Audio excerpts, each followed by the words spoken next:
basically because our members have had enough and they're angry about our pensions being robbed.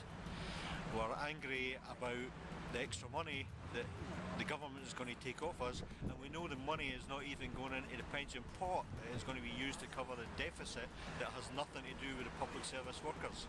Me personally, because I feel this is a very unjustified attack on teachers' pensions that will have a huge impact on young teachers. I've only got a year or so to go, so it's not going to affect me that much, but I think young teachers especially face losing a huge amount of money and are going to be much worse off.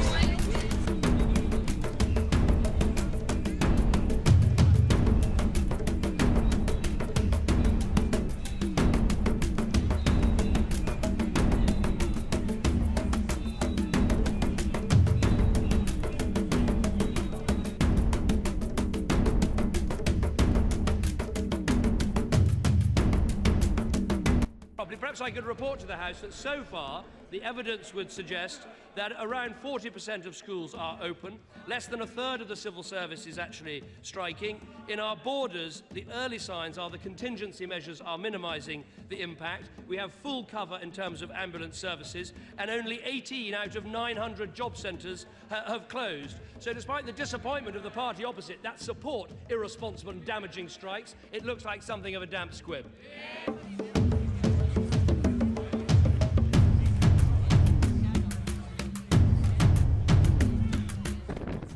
I don't get the impression that this government are interested in listening to people.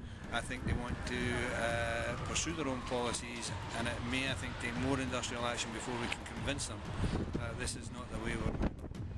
I don't think it will be a one-off. I don't think the union sees it as a one-off. I think the government is being it's an ideological thing with them, and I think they're adamant that they're going to remove the benefits from us to pay for, as I say, nothing to do with us, which is basically being caused by the financial sector. The public service unions are not going to stand back and allow their pensions to be attacked in this way.